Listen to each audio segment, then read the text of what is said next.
And that is that, a new intro on the Ochelli Effect. Good evening. It is March the 5th, Thursday night. We're live, ucy.tv radio. That is ucy.tv/TOE, where you find the Ochelli Effect. Thank you for tuning in. Whether you have decided to go to that website or you have decided to otherwise engage with your fondle slab of choice, thusly using the TuneIn app or whatever other podcatcher or whatever it is you may be using to catch it further on down the line. Anyway, tonight I have a return guest to the show. A couple of weeks ago, of course, there was a little miscommunication, and I was expecting her to be on, but she didn't make it, so I didn't advertise and not know who I was supposed to have on. There's a perfectly understandable reason why she didn't show up, and that was that. So it wasn't that I just, say that I have people on the show and I don't, or anything like that. I don't do stuff like that. I try to advertise that I've been in contact with people when I actually have been in contact with people, unlike Mr. No Spin out there. But anyway, Suzanne Posel from OccupyCorporatism.com, you know her very well, the USIndependent.com, and many other projects, including a radio show now. Again, because Suzanne has done shows before, and has also shown up on other people's shows. Just about everybody I can think of that is a friend of mine seems to have had Suzanne on at some point or another. Everybody from Stephen Roberts, to Jack Blood, to, myself. And, JJ used to have her on too. I know that. So, voila, here we go. Suzanne, how you doing tonight? I'm excellent. Today's a great day. It's a little cold, but it's sunny, and it's wonderful, and the kids are outside screaming, and it's great. See, I have all this wonderful, cold, wet, ridiculous rain here in North Carolina. But hey, what am I going to do? It's going to freeze in a little bit. It's really cold at night. Yeah, that it is. It's almost like you need the air conditioning during the day, and then the heat at night, as it were. And yes, I go, using the as it were phrase. So go ahead and keep count at home.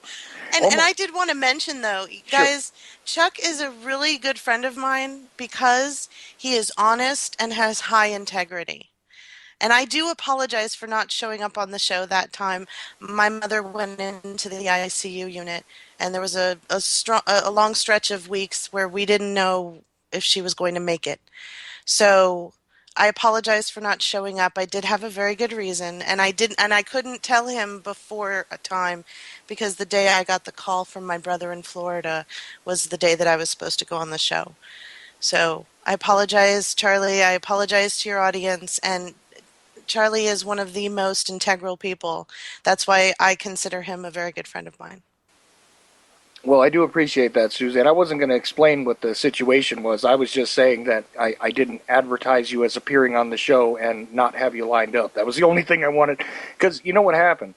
Weird stuff happens to me. Well, People, I like, know sometimes I get emails like you said somebody was going to be there and they weren't, and I know that kind of stuff goes on. So if that was sort of in the background, I wanted to let everybody know. yeah, that was the funny thing. It was like, well, first of all, well, you said you were going to have Suzanne on and you didn't have her on. You did something else. And I was like, well, I did actually schedule it with her and didn't know what had happened until the next day. So that day when I was receiving feedback, I said, look, I don't know what happened here, but I know very well that I did line it up and something went wrong here. So I assumed that you had a technical issue or something like that. That was my guess. But then of course you explained to me what happened. And I said, "Oh, no worries on my part. I mean, I wasn't upset or anything. Believe me, it just was like, well, why'd you say you were going to have Ron when you didn't have Ron?" And I said, "Well, it's not my fault, guys. Sometimes things happen too. But anyway, yeah, it just so happens it was a personal situation, and you just explained it. But I wasn't even going to tell anybody that. I figured, that's your business. But I just wanted to make sure that people knew that I didn't like say you were going to be on to try to get people to tune in to hear you or something, and have them bait and switch. You know what I mean? No, absolutely. Absolutely.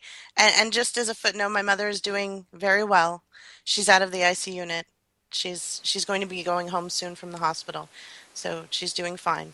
But yeah, no, I get that sort of stuff all the time. And I think that it's part of the pervasive paranoia that sort of fogs everyone just ever so slightly, where normal everyday things in life sometimes don't go the way you want them to, and normally they don't go the way you scheduled them to.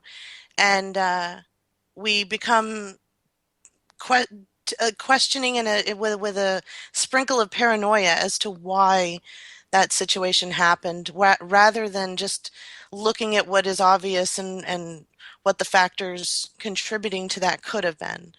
So I think that that's probably where that comes from because I get that response a lot too. Right. And the only reason why I didn't ask you about your mom off air was because I had already heard from your husband what basically what the situation was. So didn't want to go into it any further until I had a chance to talk to you. So, but it's good to hear.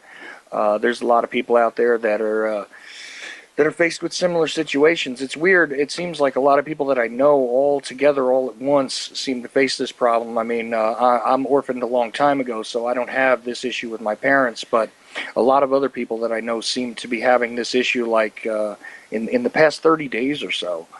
And, you know who you are out there, and my best wishes do go to you.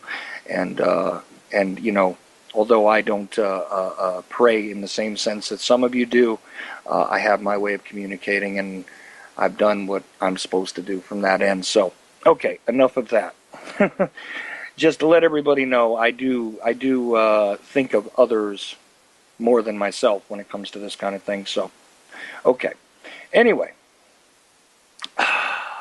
all that aside, though, Suzanne, it was really weird because first thing was that started to happen where they said, oh well, you said you were going to have Ron and you didn't, and you're slipping and all this, and I said, I'm slipping because I had a cancellation from somebody else in the same week who didn't bother to inform me.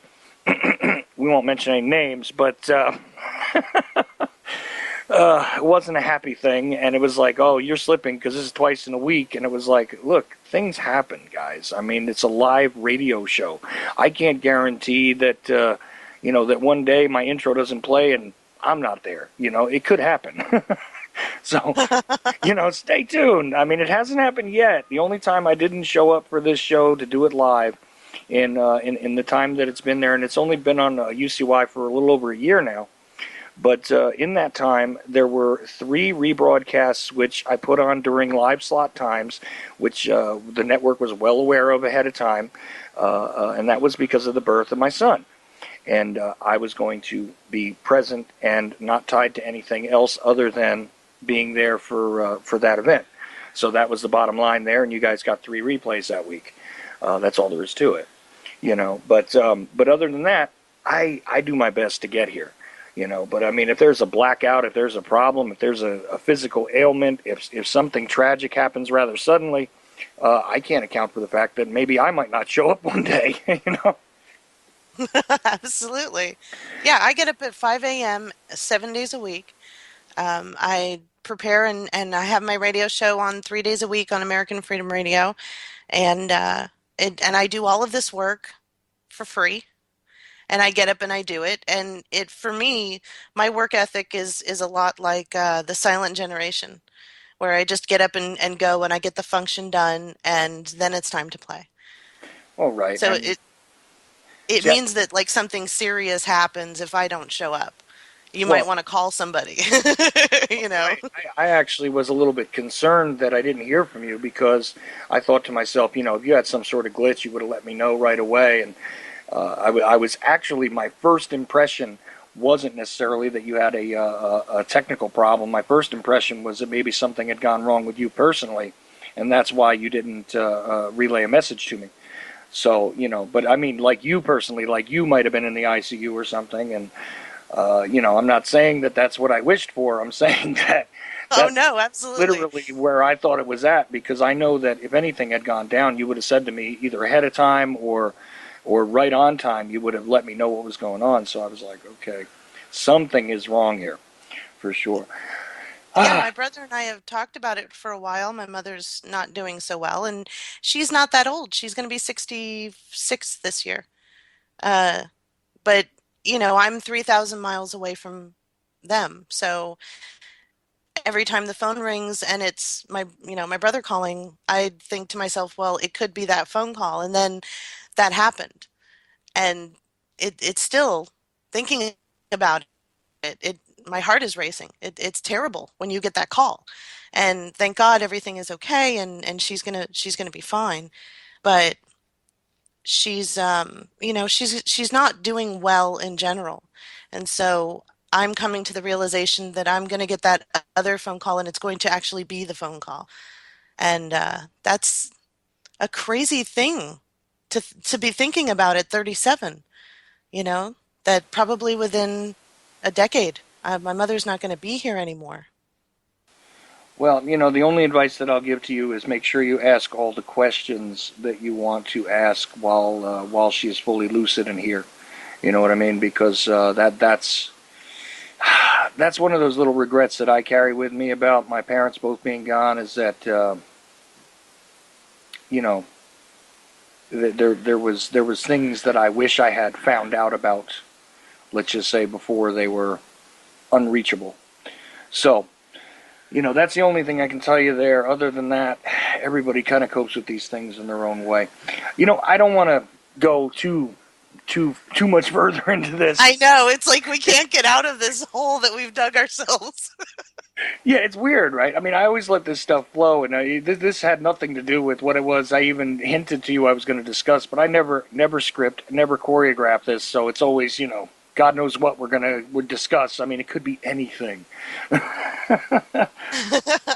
Okay, let's go to the easy target. Okay, we'll start there, and then we'll get into your stuff because your stuff is and by the way, I did finally add you back to the Ochelli Effect Facebook page as an administrator, so you can post your articles there. That was Yes, thank crazy. you so much. Well, you know what it was is that there was a problem with your account, and then you disappeared, and all this other stuff. And isn't it funny how that just seems to happen to people? You know, not the people that are just involved in making sure they get their levels up in Candy Crush, but those of us that are actually out there trading in information seem to get our accounts hijacked on I'm social still media, right? I'm still under restriction from Facebook, and this started October 12th of last year. And I am still, this new account is under restriction, and it's been so since October 12th. I have no idea when I don't ever expect to get out of Facebook jail. Well, it's it's one of those things that does happen, right? I mean, like I've got other friends who seem to have to keep renaming themselves on Facebook, for the same reason though, because they spread around certain articles, and all of a sudden, problems crop up. But I'll tell you what is funny is one of the guys who I definitely love to hate in the mainstream media. He finally gets called on the carpet. Now everybody says, "Oh, well, you just hate O'Reilly because."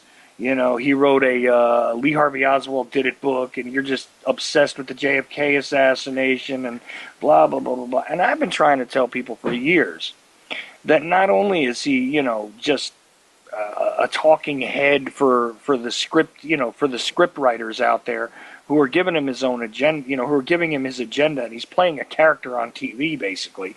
I mean, I've been trying to say that for years, but I mean, the fact is that this guy keeps putting his foot in his mouth, during a time when all of a sudden it's fashionable now to point out that mainstream talking heads are lying. Isn't that fun? Thank you, Brian Williams, by the way. But you know, it's not just a matter of this guy or just the issue that I care about or anything else. There's tons of stuff throughout the years that he's been full of crap on, and I've heard people complain who were on the conservative agenda, who are definitely part of that whole controlled paradigm, that really believed that this guy had no clue about what was really going on behind the scenes at his own shows and everything else. And I point out to them all the time that this guy was, a tabloid television guy previous to this. You know what I Hard mean? copy. Yeah, it I was. used to watch it when I was a kid. My mother loved that show. See, I thought he did Inside Edition. No, Wasn't that? that's Deborah Norville. She's still doing Inside Edition, by the Oh, way. she is. That's Yeah, right. still doing it. Yeah. See, now that tells you that you didn't really work on your script reading skill very well. I mean, you've got to move up in the world if you can, smooth it out a little bit. I mean, but these guys don't. Some of them. But O'Reilly did, and moved on to become like, an iconic part of the, the right wing, as it were, right? But again, people say that I just pick on him because of the Oswald thing. But it's not just because of the Oswald thing. It's because he's literally fabricating stuff to insert himself into a story. This disgusts me more than anything. And this is what I complain about with authors when it comes to historical events that I happen to know the facts about.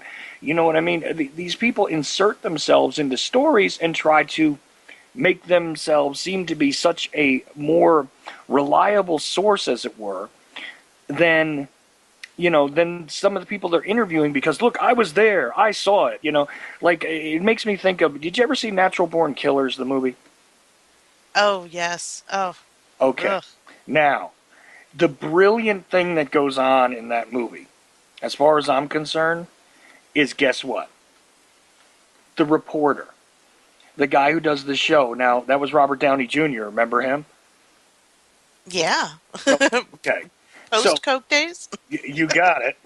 But remember him freaking out and screaming, I saw it all go down in Grenada, and all that stuff. I was in Grenada, man. I saw it all go down. This is exactly what it makes me think of when I look at O'Reilly now. Except he was supposed to be like a Geraldo type guy, who is another disastrous story, who's, out there trying to. I love that whole thing about him trying to tell the black community about what it is they should be concerned about. Thank you, Geraldo.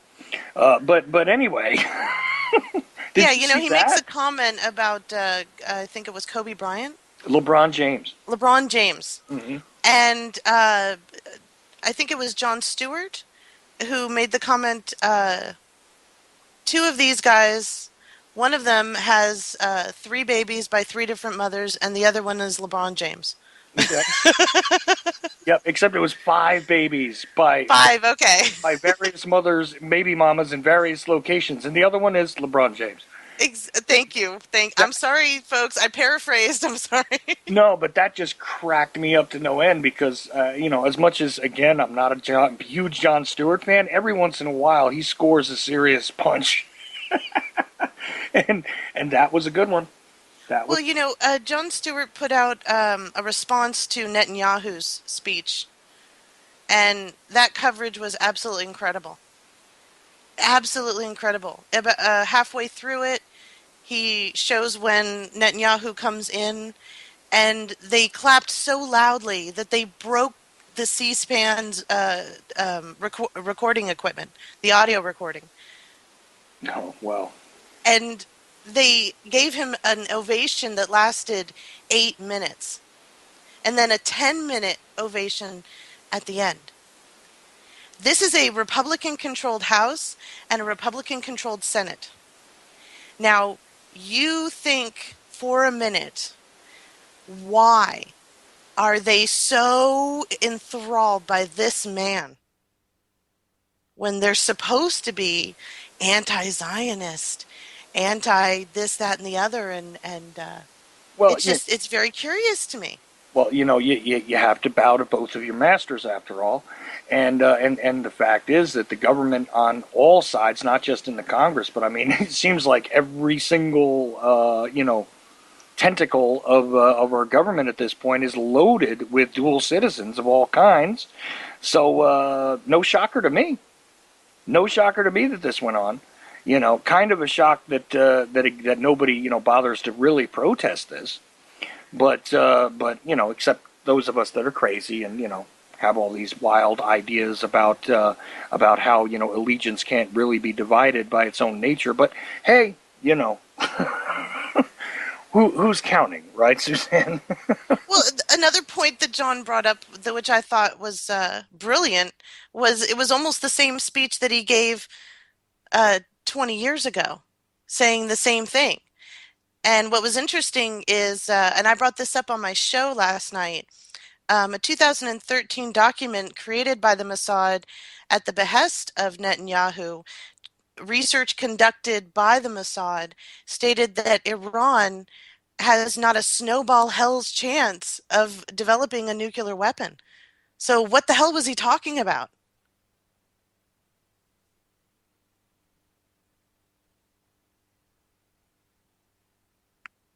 Mm. Yeah, no, I understand it, and this is just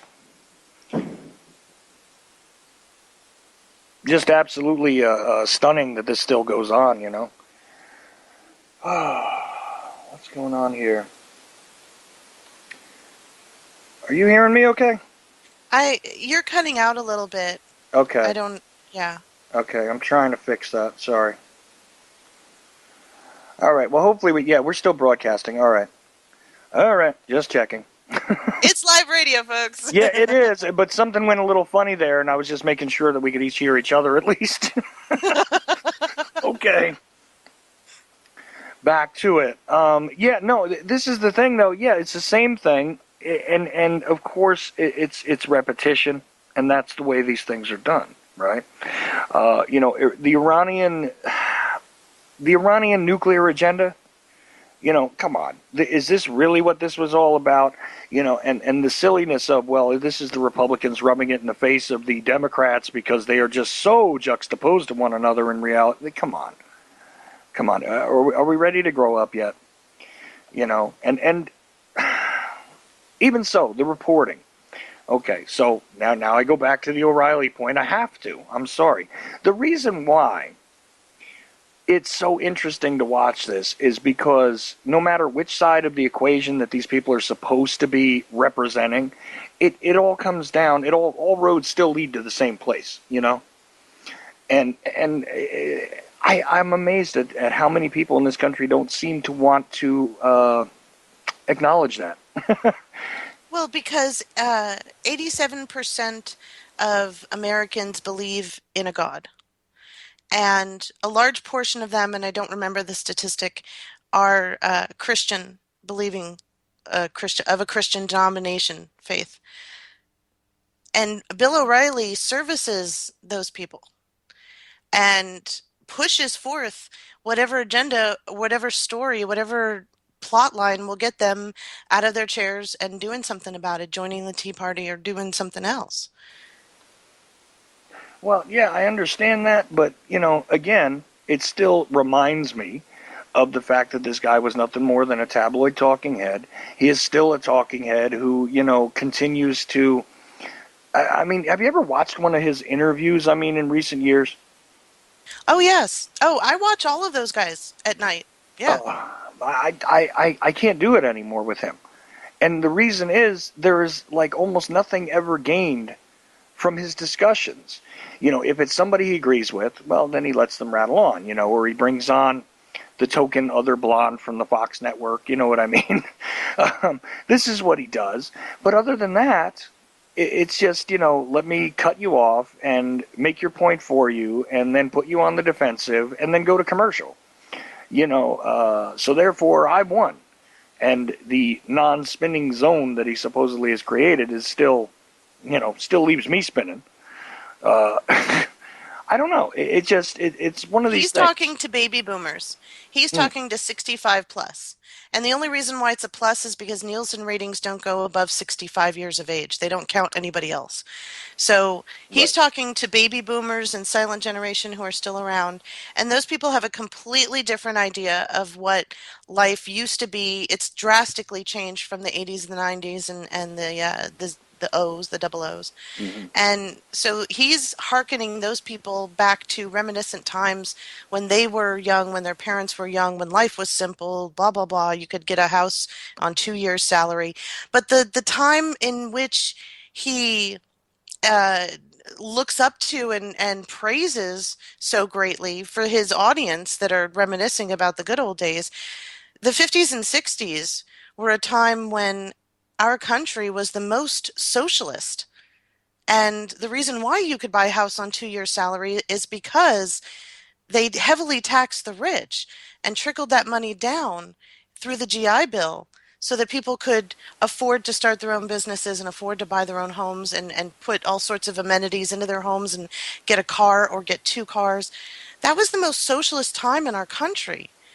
And Hmm. yet they complain about communism in our country through the Obama administration. Well, yeah, isn't that fascinating that it was actually the fact that that there were government subsidies for those returning from World War II and Korea even, which caused there to be like sort of a safety net when veterans returned. That is no longer the situation and has not been for some time.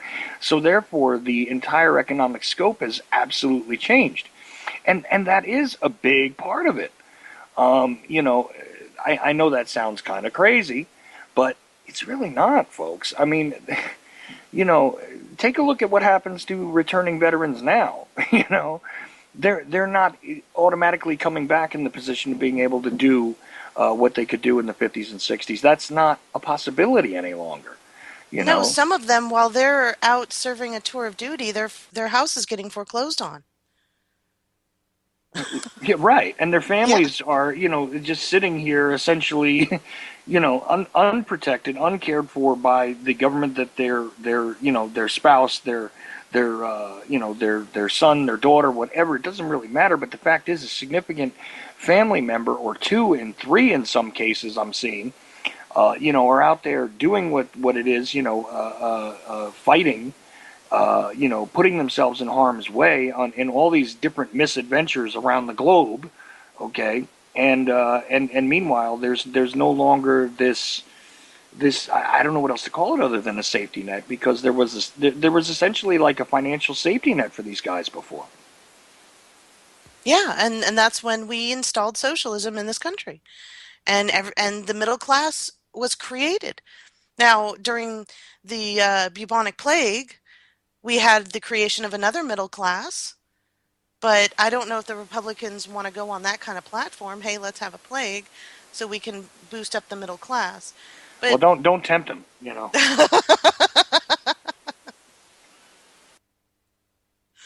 Might have oh been boy. part of what might have been part of what the possibility of Ebola getting kicked around was for. I don't know.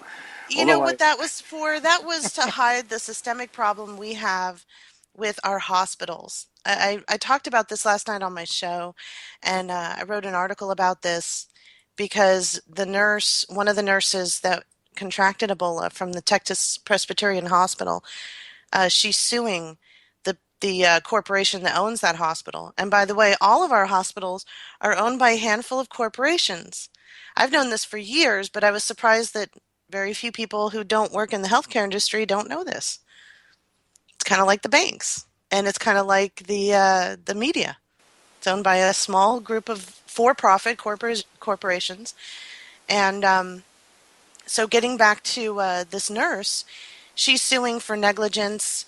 At one point, she asked for instructions from her supervisor on how to protect herself from contracting Ebola, and this was the day before Duncan was diagnosed with Ebola. He was already a patient at the hospital, and she had been treating him for the first 2 days. Mm. Her supervisor Googled and printed out instructions from the internet. And Isn't I that? can tell you, I used to work in hospitals that every hospital has protocol on everything that they are able to handle at that hospital. And I have to remind people, the Texas Presbyterian said to the government, "Hey, we can handle an Ebola patient. Sure, you could bring one in. Absolutely." And then Duncan shows up, and for the first 2 days, she was wearing regular scrubs, not even disposable kind. She went home in her clothes, in her scrubs, because nobody provided her with any clothing to get out of and into. So for the first 2 days, her hair and her neck were exposed, and she was basically wearing a regular isolation gown, double gloves, a surgical mask, and a plastic shield, and double booties. That's it. Right, and loads of protection there. And again, like you said, without the protocols being in place, what was she to know? Actually, this wasn't her business to know what the protocols were. She was supposed to execute them, and horrendous situation. But of course, I still say the whole thing was blown out of proportion to simply instill fear and to continue that agenda, as it were. I Oh, mean that's. absolutely. Any of those outlets that told you that there was going to be an outbreak of Ebola, they lied to you, by the way. Hmm. Any YouTube channel that you frequent, any media outlet, independent, alternative, or mainstream. They all just lied to you. You need to realize that. There's no outbreak of Ebola.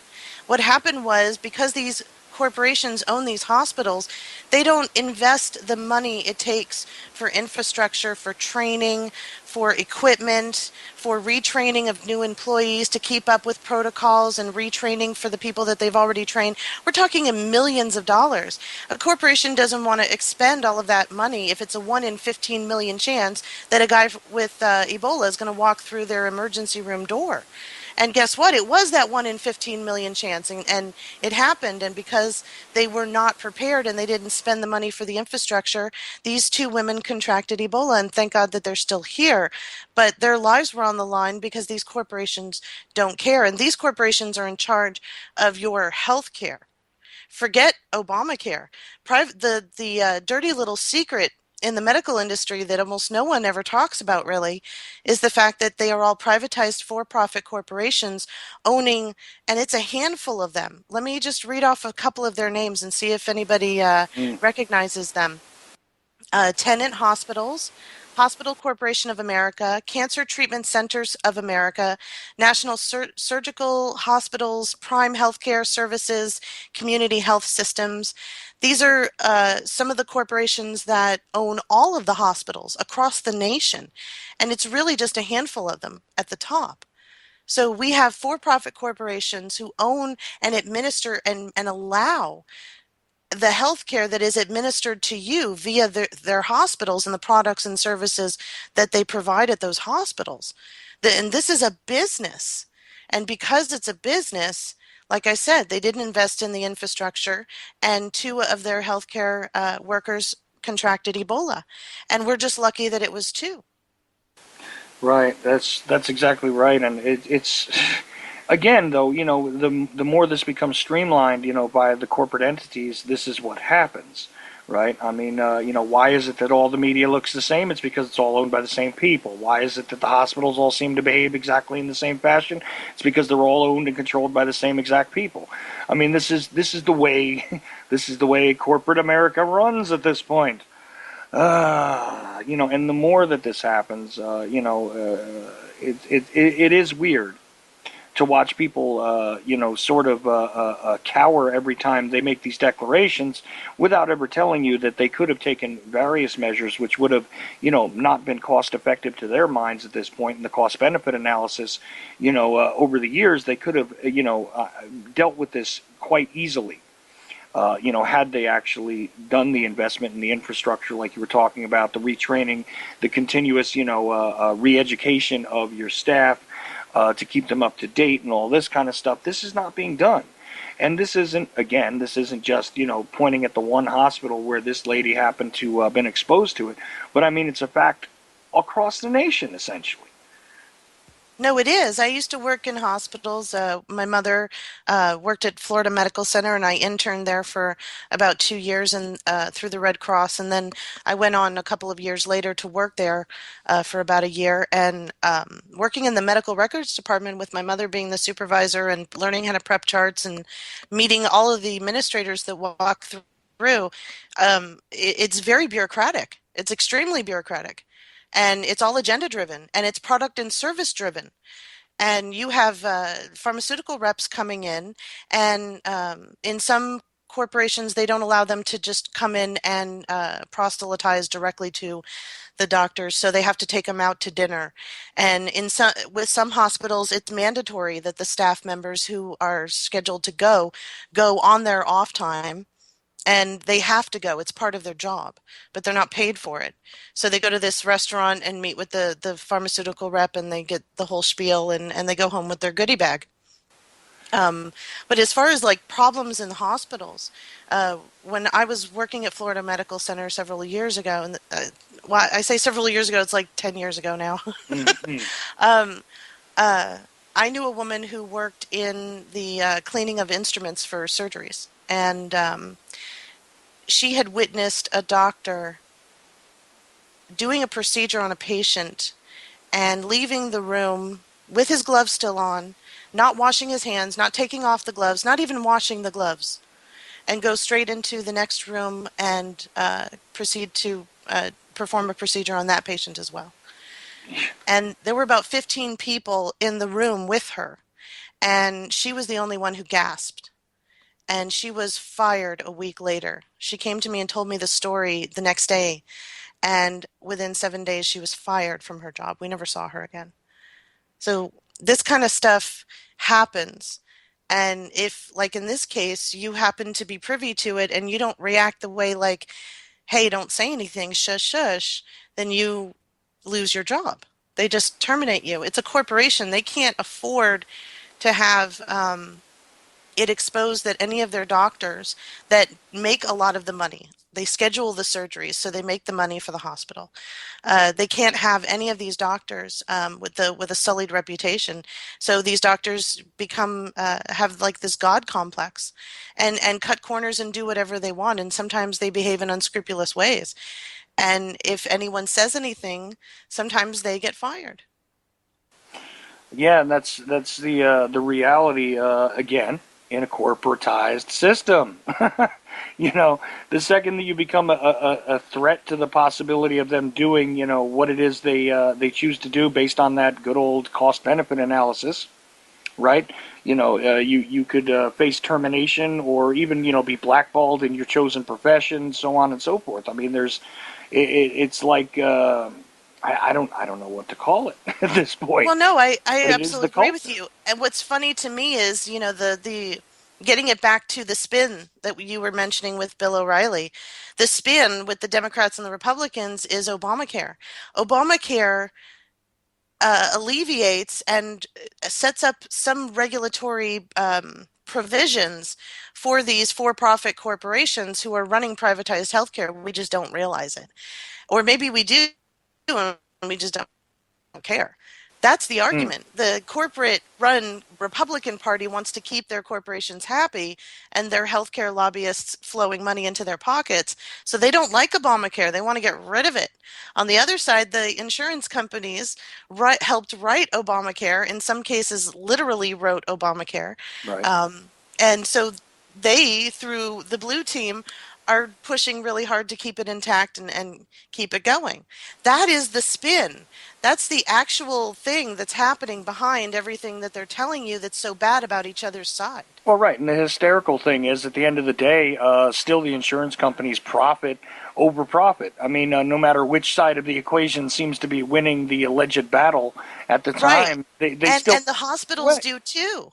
Because you're going to either you just got out of a hospital or you're going to a hospital at some point before you die. Mm.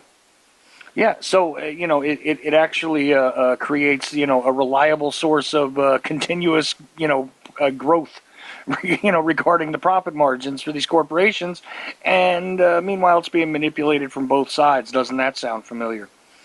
You know what? Right. I'm looking at some of the headlines on at Occupy Corporatism, and gotta say I noticed a little bit of a theme here. There's a little bit of a food theme going on, and it Maybe I was hungry this morning. it makes me think of one of the other, healthcare is one of those essential things that, we're all going to require at some point in time. It's either that or, you're going to, wind up being left to your own devices entirely. And I've never known anybody who didn't require a hospital stay at some point in their life or require doctors at some point in their life. Now that you've been brainwashed to believe that you require them a whole lot more, and you require the stuff which is being pushed by the pharmaceutical representatives a whole lot more than you do, and a lot of things have been sort of forced into the equation, as it were. But nevertheless, you will require healthcare at some point, or you're going to have a short existence. I mean, it's that simple. Meanwhile, I'm looking at the food theme here, and I'm thinking to myself, what's another essential to life? Well, it's food. And given the fact that most people are, well engaged in overrunning themselves with work, because you have to struggle to stay in the broke situation you're in this country anymore. A lot of people do rely on this fast food stuff, which I always advise people to forget about because it's not really food.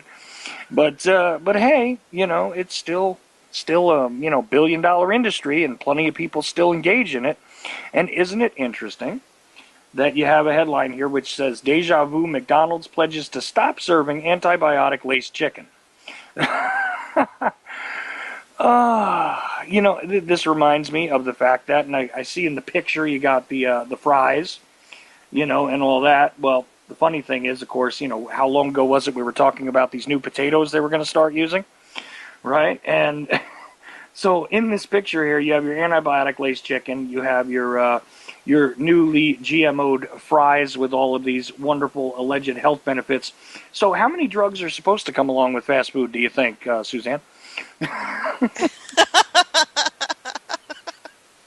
I don't know. I don't work in that industry, but I would love to know the answer to that. Well, it seems as though at least if they're going to give you a Happy Meal, they ought to give you a drug that's going to make you happier, as opposed to the crap they're giving you now, right? Oh, I agree.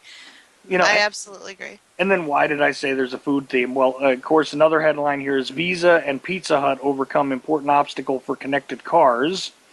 That's a multi-dimensional issue right there.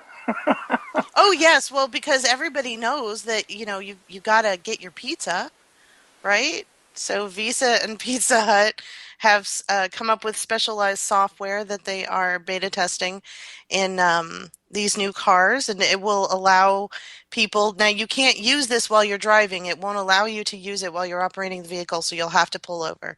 But you can order your pizza and like rush home to meet the guy as he's dropping it off if you'd like. I don't know if that appeals to you, but I can't see any other reason why you would have your pizza. Do you really need your Pizza Hut pizza that badly that you got to have it now that you got to order it while you're driving? You just can't wait till you get home? Well, they also have the Taco Bell app out there now too. So you got to remember all this technology. Is meant to fast track your already fast alleged food. You know. And Pizza Hut is not pizza, first of all. Oh God, I've got a vowel at the end of my name. I am disgusted by the stuff. But okay, okay. Sorry. I shouldn't bother to say that, but let's just say you love Pizza Hut. Do you really need to, interconnect all this technology? And God knows what's going to happen when that gets hacked. I'm envisioning a hacker, you know, getting a hold of this information, which is all intertwined together, and just wreaking havoc. I mean, would I have a smirk on my face if this happened in the D.C. area? I think I would. But I don't know. I envision stuff like that, Suzanne. Maybe it's just because I'm one of those kooky conspiracy theory guys. I don't know. No, because when you were a kid, they were still calling up pizza joints and ordering 20 pizzas for your friend down the street and laughing. We all did that. So you're just attributing the new technology to the same joke. Okay, see, I knew you'd help me sort that out because I was thinking about it and I said, wow, I can see what's going to happen. And of course, it's not two stories that I said was a food based theme. It's three because, of course, the next thing right over to the right of that is hidden sugar. What you don't know could make you sick. Now, this, of course, I mean, I have not read this article, but I'm willing to guarantee it's got something to do with, all the artificial, extra sugars being added to stuff. And, of course, how is that any good for anybody anyway? And you ever notice they add it to things like, I literally read a ketchup bottle one day and had to sit there and explain to somebody else who was reading it with me, like how many different sugars were added to ketchup, which seems as though, it would mainly contain, I mean, as foolish as this sounds, it seems as though it would mainly contain, tomatoes, you know, but, even in ketchup, right, you have stuff like this. I mean, there's a couple of natural ketchups out there if you have to have your ketchup, but, if you don't make it yourself and all that. But I mean, the reality is that this stuff is hidden in like everything at this point. So no matter Yes. what you're eating that's packaged or, preserved or frozen or whatever else, no matter what it is, it seems as though, you get, double, triple, quadruple hits of sugar from all angles. And gee, I wonder why, there was such an explosion in diabetes in the past couple of decades. I wonder. It's probably because even when you're trying to avoid sugar, you can't. So, I don't know if you want to comment on that story, but, you No, know, absolutely. And the labels have been worded in grams instead of teaspoons because we understand teaspoons. But not everybody understands grams. So we don't understand how much we're reading the labels incorrectly. And so we are doubling and sometimes quadrupling what we think is normal serving as opposed to and doing all the math to find out blah, blah, blah. We're reading the labels incorrectly. And because we're doing that, we're exposing ourselves to more hidden sugars, like you were saying, not just the sugar that they talk about. Go and look in the ingredients and find all the hidden ones. And there, not only you might not find out how many grams or how many teaspoons they put in there of that. That's a problem because yeah. especially with children, I'll just give you a statistic. In America, adults consume 11 to 15% of their daily energy intake in sugar. Children consume 16%.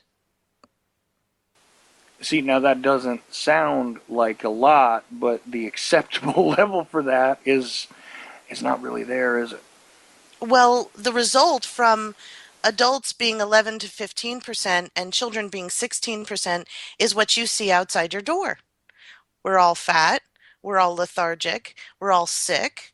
We have various stages of heart conditions or diabetes or cancer. That's it, it might sound like a low number when you say 11 or 15% or 16%, but when we look at each other, that is the result of that low number. Uh, God forbid it should get any higher. What would happen to us? We'd all look like Wally. Oh, well, right. And the other horror story there, of course, is, for those that actually do wind up with the chronic illnesses like the diabetes and things like that, even when they're trying to control their sugar intake because they don't understand the way it's been labeled. They don't understand the chemical makeups that are, described in the alleged ingredients. Okay, because what is, it sounds like an old joke. I mean, what is phosphoric blah, blah, blah, blah, blah. Well, you don't know necessarily unless you're going to go look everything up and tell me who's going to really do that. Not too many people do that. And so there's a whole lot of diabetics that are out there that are trying to avoid, having massive intakes of sugar, which are counterintuitive to their own health plans. And they're wondering why they're getting sick and wondering why they have amputations and everything else. It's because they're taking in sugar when they don't even know it. This is the Absolutely. problem. Yes, it is the big problem. Why people are not getting better. We don't understand what our lifestyle is attributing, what other pharmaceuticals we're taking, or over-the-counter drugs that we're taking that react with high levels of sugar in our body. Sugar is also a neurotoxin. Right. Aspartame and those fake sugars are neurotoxins as well. So your brain runs on glucose, and that is sugar. But if your brain and your kidneys are not talking to each other very well and there's a disconnection, you're not producing insulin, your brain's not functioning properly.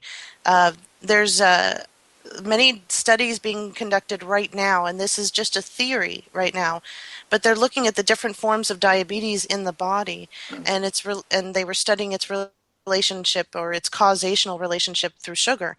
They were one of the doctors when I was watching this documentary was explaining that Alzheimer's behaves like a diabetes of the brain.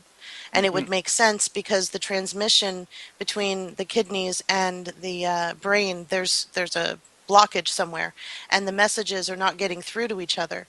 So they're both of them are behaving inappropriately, which is causing all of these other chaos to happen in your body, causing the diabetes to occur and causing Alzheimer's of in the brain, which is an interesting theory. And like I said, they're doing studies right now, and I'm following this. I haven't written anything on it yet because there's nothing conclusive. These are theories. But it is an interesting theory to me because the amount of sugar that we've been taking in since the advent of processed foods from the 50s, we've seen the repercussions physically with our health industry, with how our bodies are reacting to it.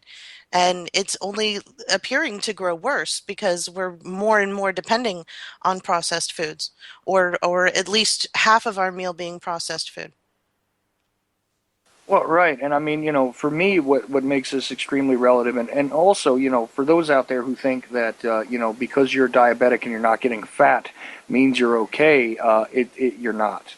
You're not, first of all. I mean, I personally have witnessed individuals who were on the skinny side of light, who were diabetic and wound up dying of, first of all, heart failure, but then massive other organs failed on top of it. And the beginning problem was the diabetes. So even if you're not on the the side of things where you're gaining the extra weight and you're putting on the pounds, it doesn't mean that you're safe. Absolutely. Well, that goes back to the image that we have of ourselves. We think that skinny people are healthy. They're not necessarily. Skinny people die just as much as fat people die. They die of different things, and sometimes they die of the same thing. And like diabetes is one of those things where Yeah. it can affect a heavy person of 400 pounds and a person who is 140 pounds, the exact same, and it has nothing to do with their weight. It has to do with the way that their organs are functioning and their brain being able to receive messages. Right. Oh, it's a depressing world when you look at some of this stuff. It really is. It really is, and it's just on it goes. So let's get back to a little bit of comic relief really quickly here because you passed me an article earlier which I didn't see because I got to be honest with you, for a long time I did used to pay attention to Rolling Stone because Rolling Stone was a great publication for breaking stories. You know what I mean? Like you could hear for the first time about a lot of things in Rolling Stone, and that used to happen. really previous to our generation, but during our generation as well. Rolling Stone was like a vanguard kind of journalism at one point. I don't know if you're aware of that, but they were. No, I do remember. Yeah, if you got on the cover of Rolling Stone, you'd made it. Well, not only had you made it, but I mean their political analysis and things like that were also pretty spot on and usually ahead of the curve. Let's just say, regarding the social discourse and everything else. I mean They they looked at things from sometimes obscure angles, like the alternative media does today. And if you go back right. and read some of these old articles, you'll see what we're discussing, and it's very progressive. I don't like to use that term attached to that, but I guess it's the only term to use for its time, because at the time when they were writing that, it still was very. Hey, we got to get back to Republican work ethic. We got to get back to a Puritan work ethic. We got to get ourselves back from the 60s and oh my God, we got to get back to work. Well, right, but Rolling Stone again was sort of the actually truly like a rebellious kind of publication in the mainstream sense, and of course they, just like everything else, they seem to have folded into the the dialectic. Okay, but this I gotta say this kind of killed me because I saw this headline which you passed me and I thought was extremely salient. So go ahead and call Bill O'Reilly what he is, okay? Colon, a pathological liar. Interesting to see a mainstream publication go ahead and introduce themselves into this discussion, right? Oh, absolutely. It, like you said before, earlier in the show, it's become acceptable to out the mainstream. So the mainstream's outing the ones that they've been wanting to out for quite some time. And Right. and it's not a bad thing.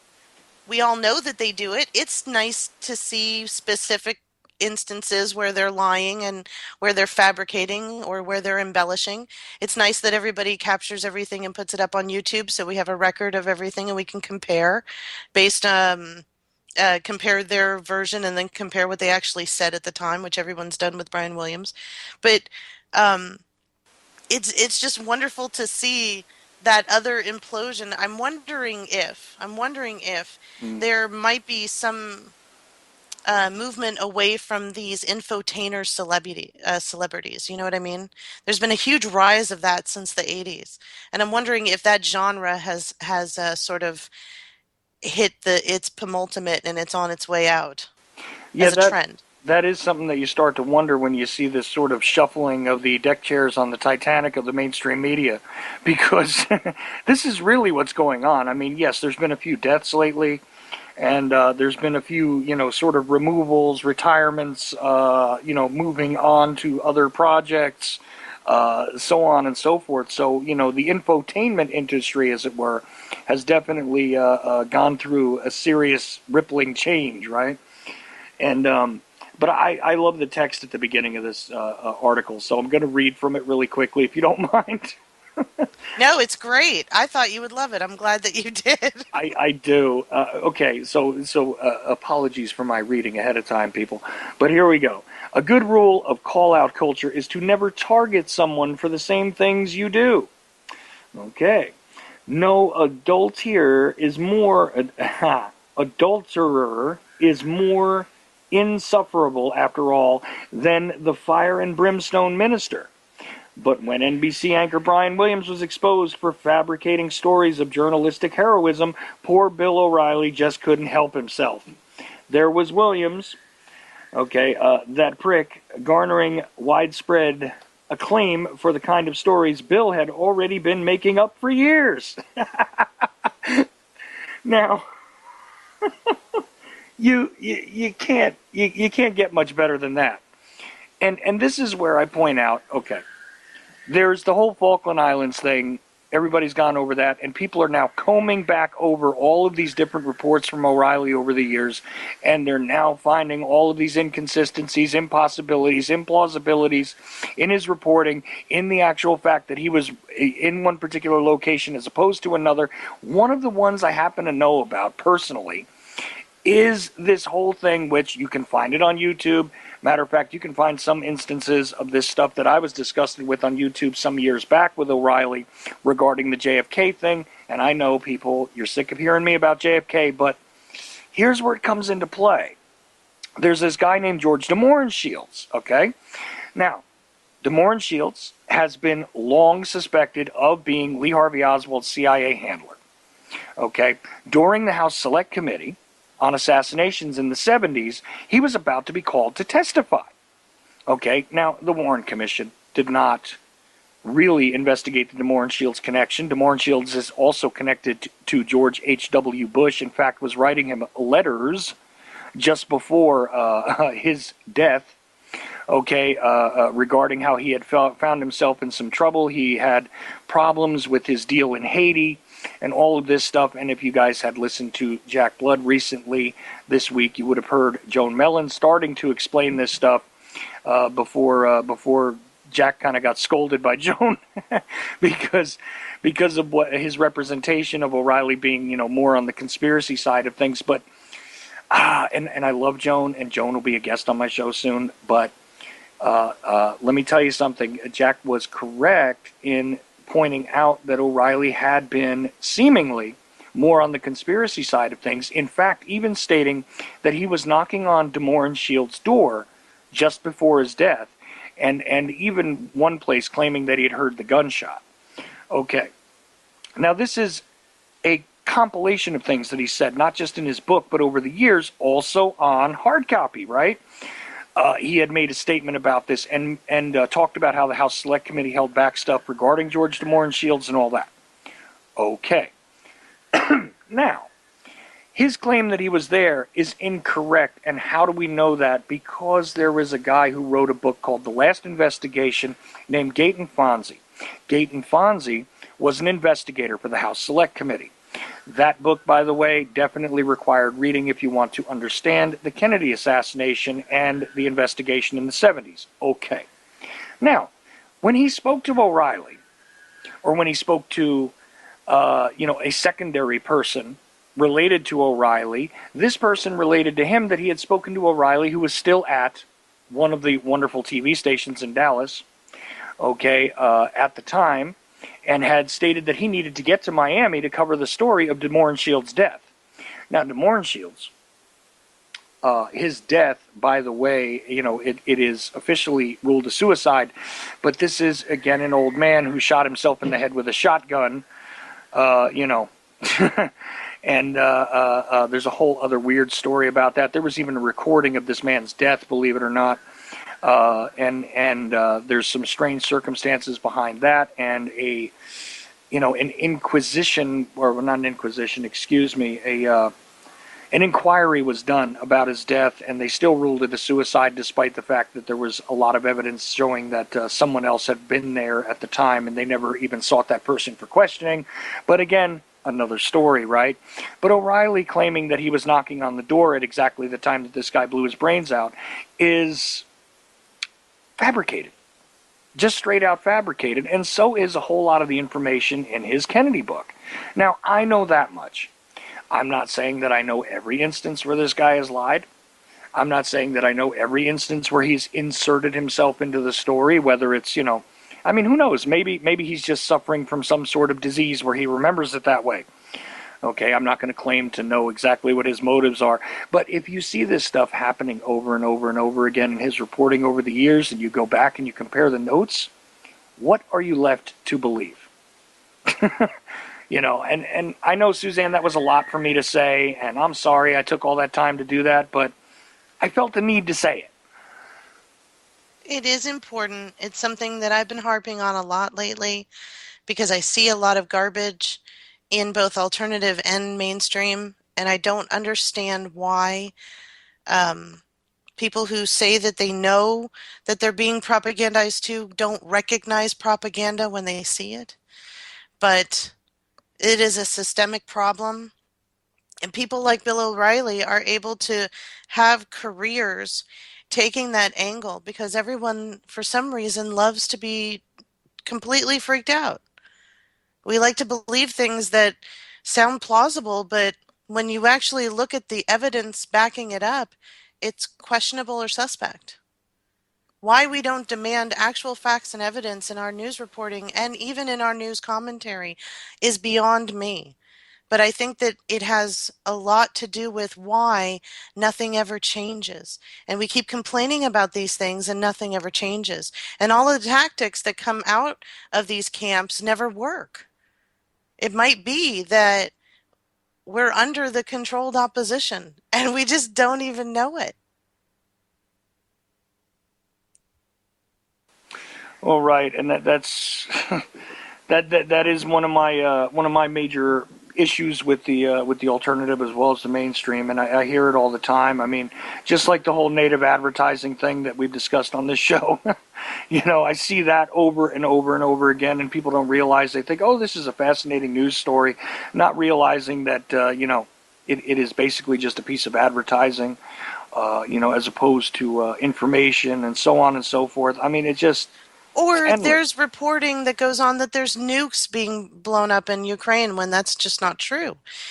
There were stories rehashing stories from 5 years ago about a campaign at one McDonald's in Texas, in Amarillo, Texas, and then bringing that story forward as if it's happening today.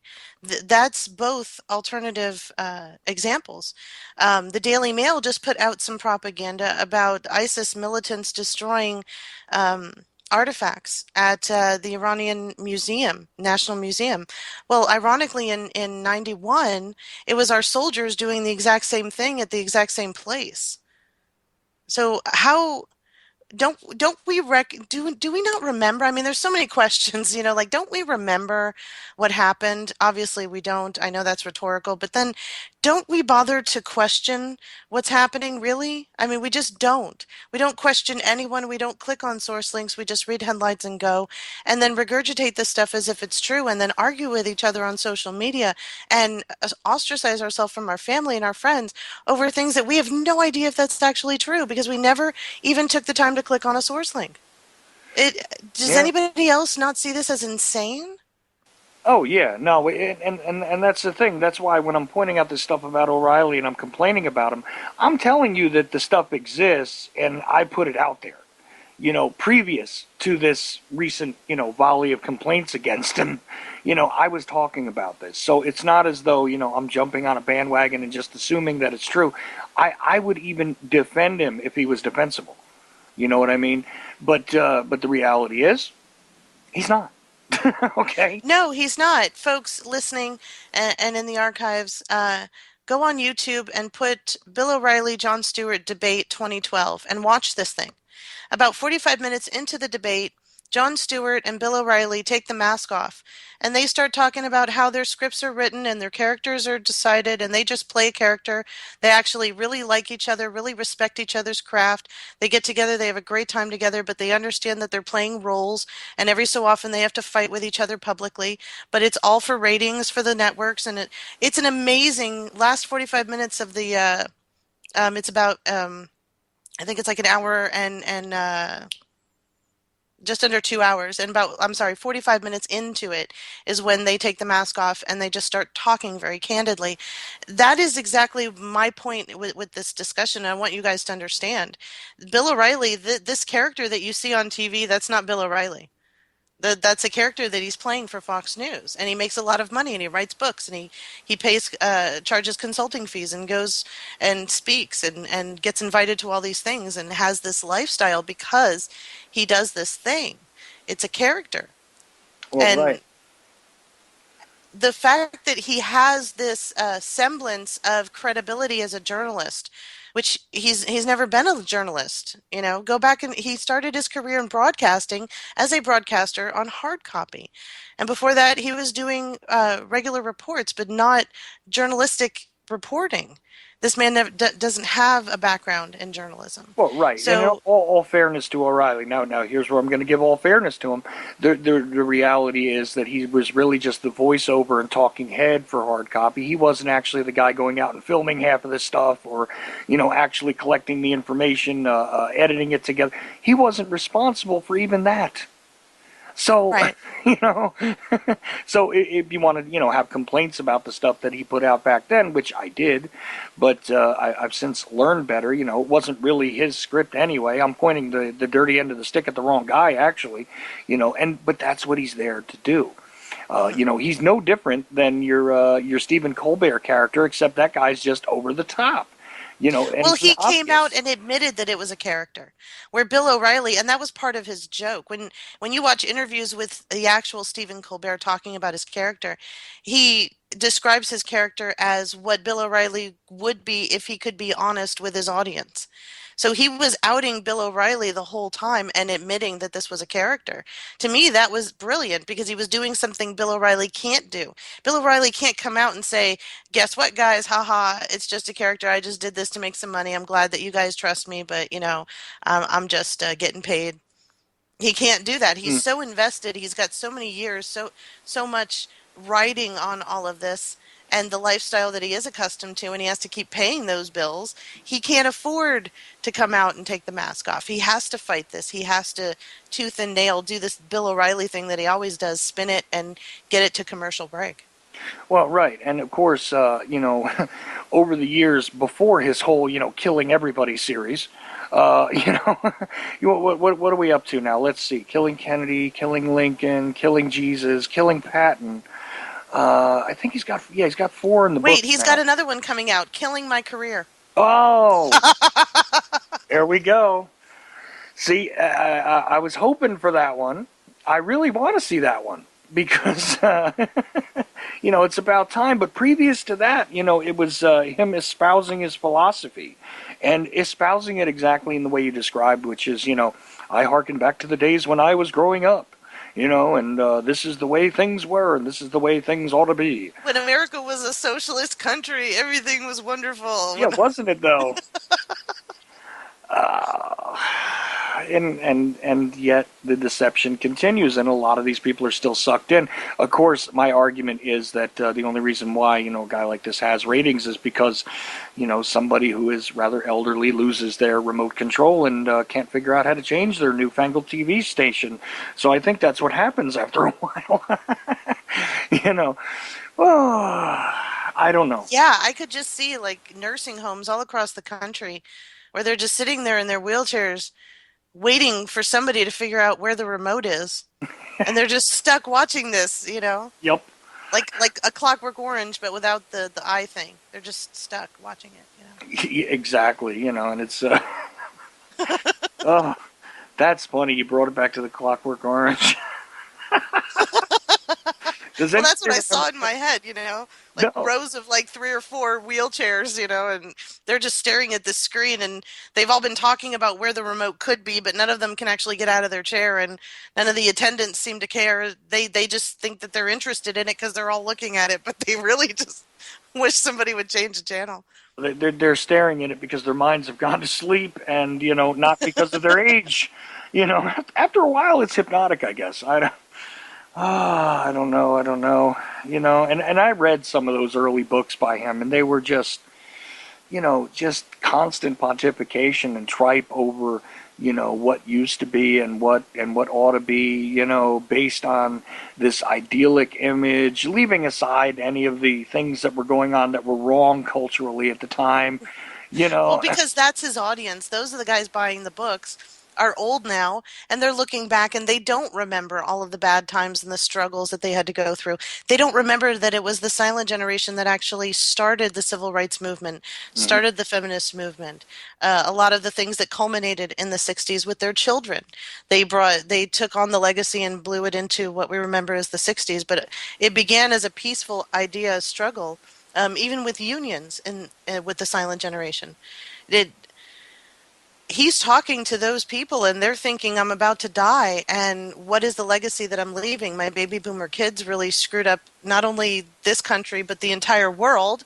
and and my Gen X kids are losers, and my millennial grandkids, or great grandkids, they're just sitting there on their iPhones. And I think that they're just depressed about leaving this world knowing that it's in the state that it's in. And for some reason, people like Bill O'Reilly or Megyn Kelly or Fox and Friends somehow gives them some sort of comfort. I don't know. Yeah, I guess it is comfort food for those preparing for the other side. I don't know. I don't know. I really don't know. Man, and you know what? More headlines, more serious stuff actually from OccupyCorporatism.com. More states to refuse philosophical vaccine exemptions. Now, this is a very serious issue to me. And, again, we can look at the mainstream talking heads, but the infotainment industry, of course, causing the major stir among the majority of the populace, right? Um, you had, what is that late night guy? I can't remember his name off the top of my head. Was it Jimmy Kimmel this Jimmy week? Kimmel. Oh, yes. Mm, And then I was watching, he had a show right after what he did was he got a bunch of doctors together and they did a PSA for anti-vaxxers. And after that aired, he got a whole mess of really bad tweets. And he talked about them the next day, um, and posted them without the name of the tweeter. Uh, a lot of these tweets sounded like a lot of people that I run into on social media.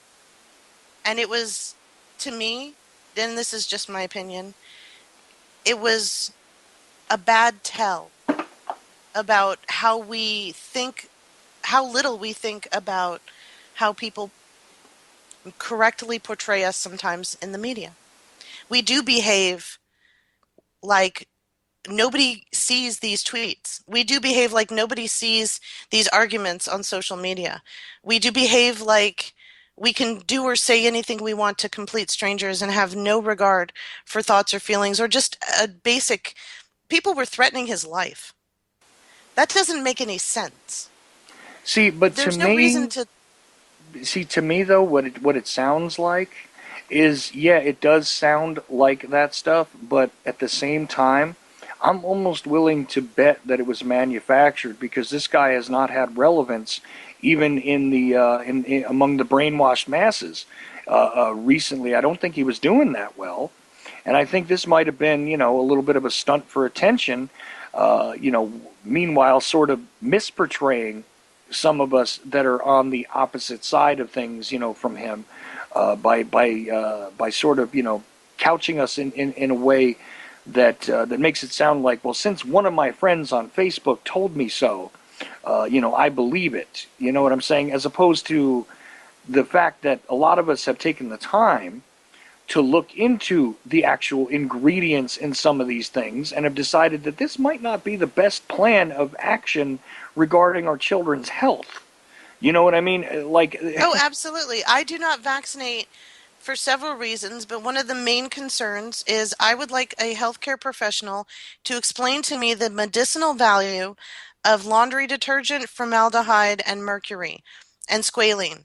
That yeah. throwing out everything else, just explain to me the medicinal value of those things. Three of them are carcinogenic and are toxic and are cumulative. If you expose yourself to it over time, it creates degenerative disorders and diseases. So why we would want to inject our children with that at such a young age when their immune system is first starting and learning how to grow doesn't make any sense to me. And no healthcare professional has explained the medicinal value of those things. So that's Hmm. one of the main components why I don't vaccinate.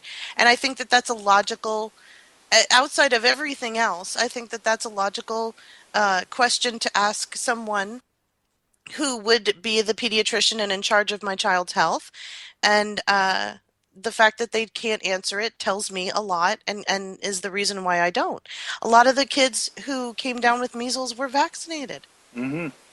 And the flu mist vaccine for children, they've just admitted that it's absolutely useless, but give it to the kids anyway, just in case.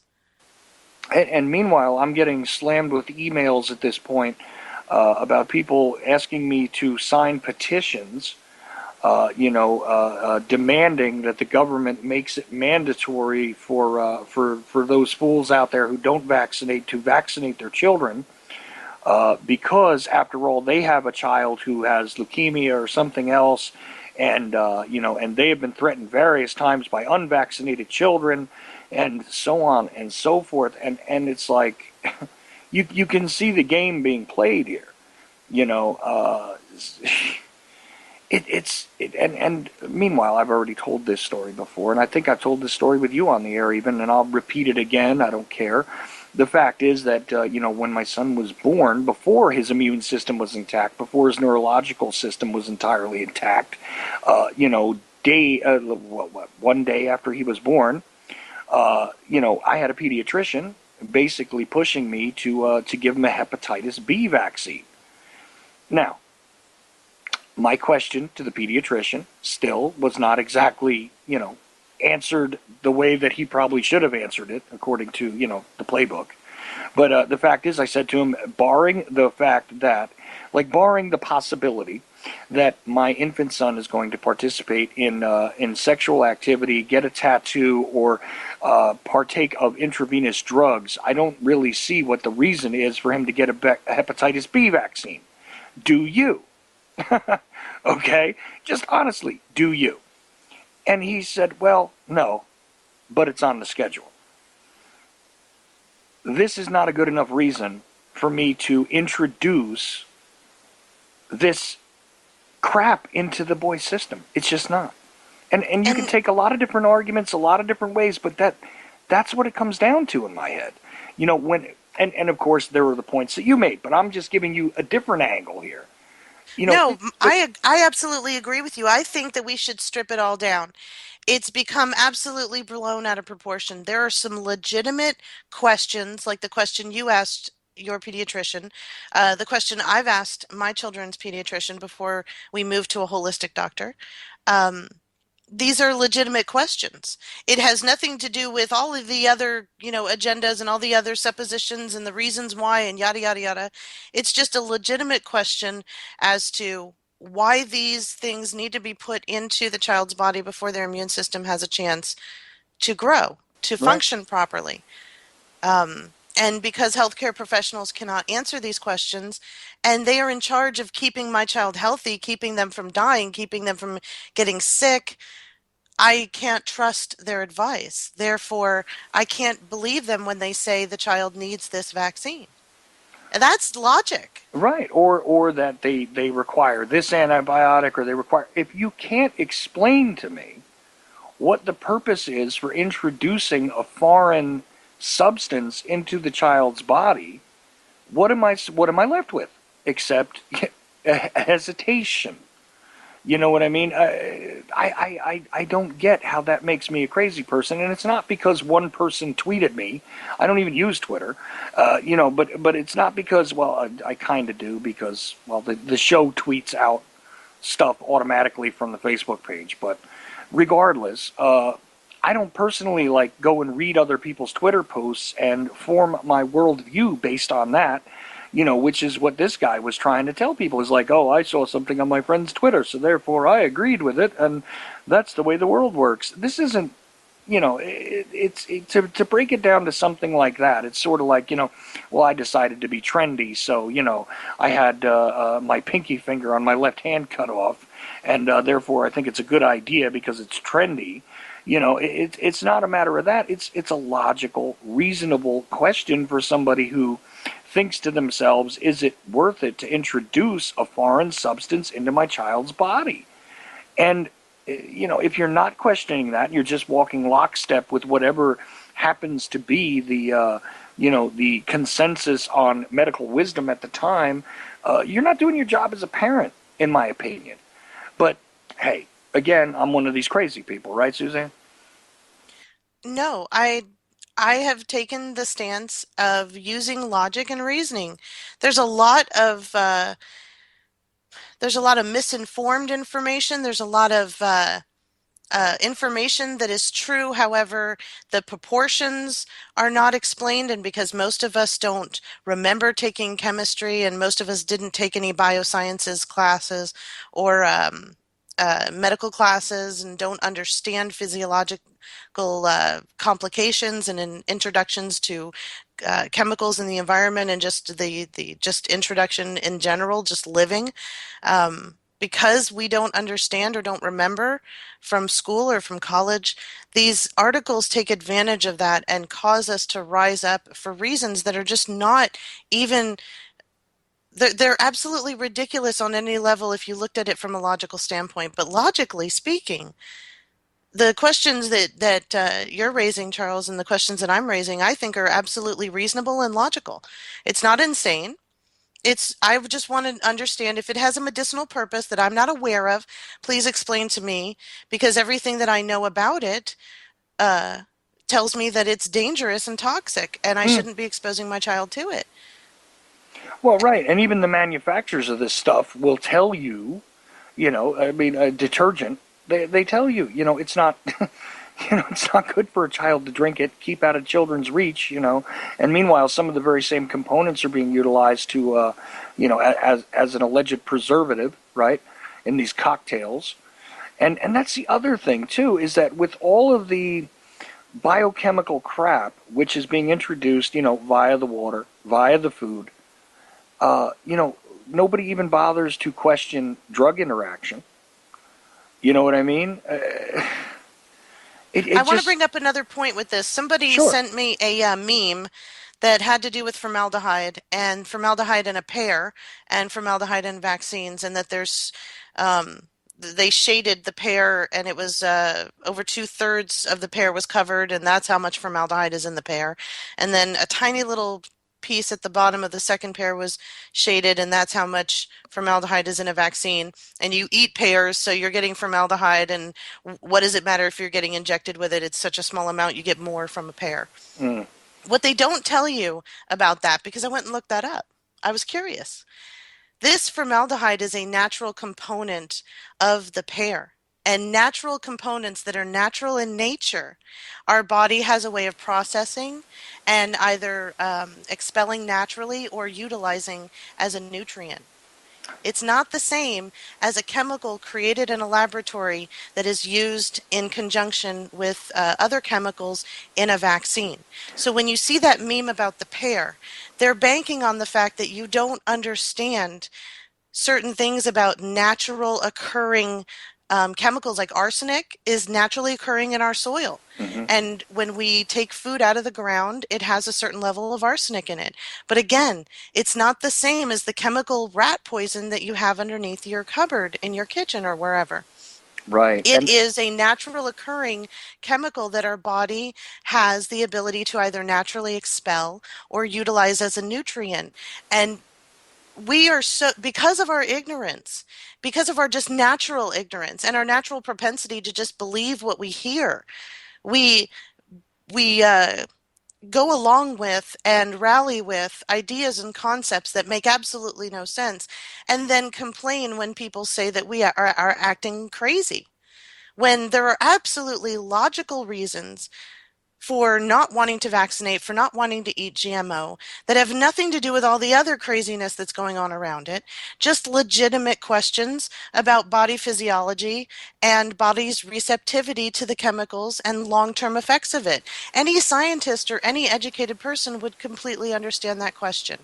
And they should, if they're offering you that substance to put in your body, mhm. offer you literature or at least an explanation as to how it's medicinal and it's going to contribute to the health and longevity of your life. Well, right, and this, of course, points out the difference between the formaldehyde type substance that occurs from the pear. There's a big difference between that and what happens when you try to metabolize aspartame. Okay, because of the steps involved and what the body turns it into. The aspartame end result, formaldehyde, doesn't get expelled from the body because it doesn't have that the natural characteristics. Now, I know I'm not explaining this real well, but guess what? That's one of the results from aspartame, too. is that eventually, it turns from one thing into another, and then to another, and then becomes wood alcohol, and then becomes formaldehyde, which you don't metabolize. You don't. It just sits there. It just sits there because it's not meant to be metabolized. And somebody in the chat room pointed out, though, there is also a large difference between ingesting something and actually subjecting it to a system that actually digests food, and injecting something straight into the bloodstream. The body does different things. Yes, there is a Yes. big difference. When I was right after my C-section with my daughter, they had to perform a procedure, and they asked me, do I want a drip of morphine or do I want some pills? And I asked for the drip, obviously, because injecting it right into my veins is going to be a lot faster.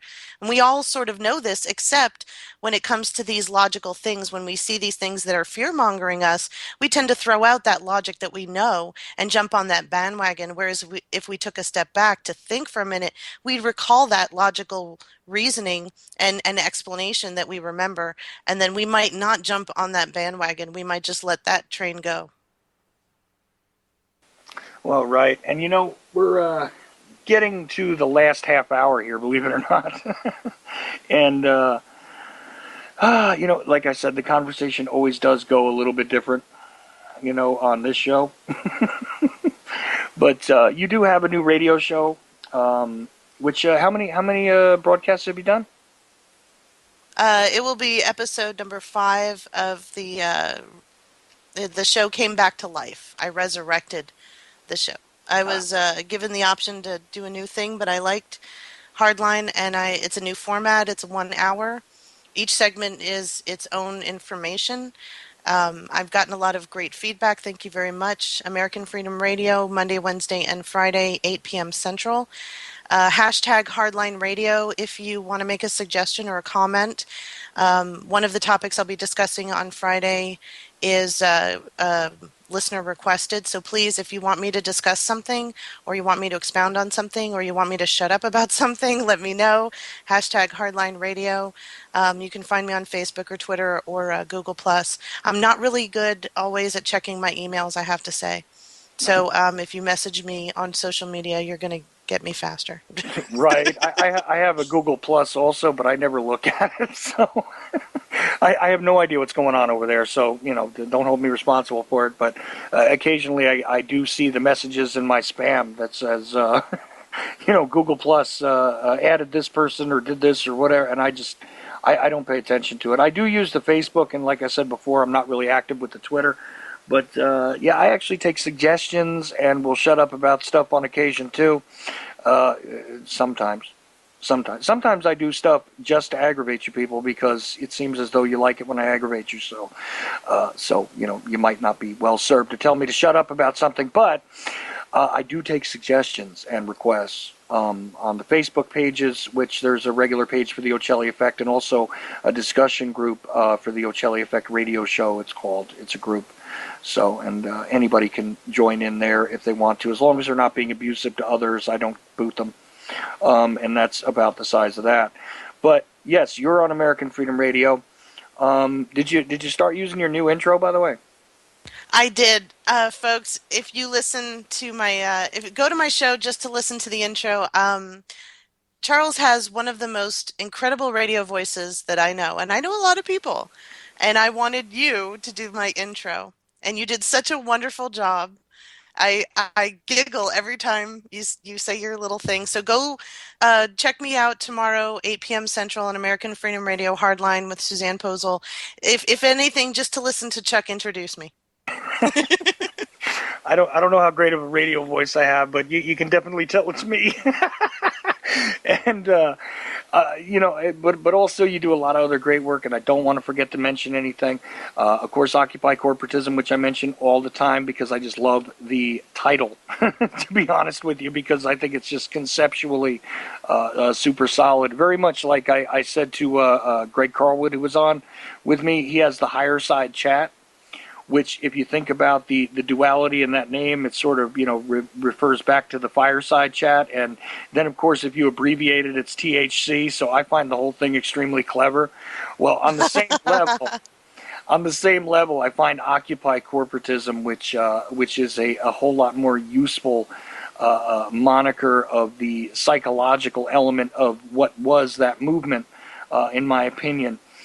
This was really what the target should have been, which is to occupy corporatism and to attack it from that point of view, as opposed to some of the misdirection that occurred with that movement. But my editorial aside, but also the U.S. Independent is still functioning. Suzanne is all over social media, and like I said before, you do find her as a as an admin on many pages, including the Ochelli Effect page, which is not the discussion page, but the regular Ochelli Effect page. She's now back to being an admin on there. Again, I didn't boot her for any other reason. It's just that her account had trouble. So that's now been restored. And what else do you have? That's a lot, folks. Plus I'm a wife and I'm a mother and I homeschool my kids. So, Plus, what's going on with the CBD thing? if you are interested in the purest form of CBD with no THC, it's legal in all 50 states. Please go to crystalpurecbd.com. Our phone number is right up at the top if you want to talk to my husband about it, if you have any questions. We have several entry points on our website to Novus Medical Group, who is a group of doctors, healthcare professionals, nurses, RNs, all across the country who work with cannabidiol, who work with medical marijuana, who understand dosage level and what you want to do in order to mitigate um, damaging effects with certain diseases, things I can't give you advice for because I'm not a medical professional. And because I'm not, I hooked up with Novus Medical Group so that people could get that advice. And hopefully you'll find someone in your state to give you that advice for dosage. But everyone loves it. Our customers, I get emails, and my husband does, and phone calls as well from our uh, customers, and it's a wonderful thing to me. Let that be my legacy.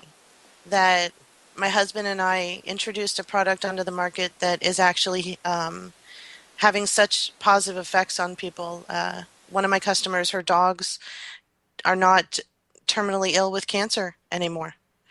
Um, uh, a son gave it to his 91-year-old mother. She's up and walking again, and she was terminally ill. Um, a little girl, 8 years old, with seizures. She couldn't sleep, and she was on pharmaceuticals. She's off the pharmaceuticals. She's taking the CBD, and she's sleeping, and she's healthier, and her seizures are diminishing. And this is the most amazing thing that I've ever done, besides gave birth to my two children.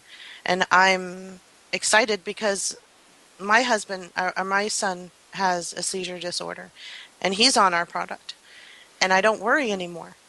I used to worry a lot, and we never knew when something was going to happen. And he had a recent episode 2 months ago, and my husband and I that night gave him some of the product, and I gave him a dosage that, after consulting some friends over at Novus Medical, we felt was appropriate, and I've tapered it down since then. But I don't worry anymore, and it makes me feel better.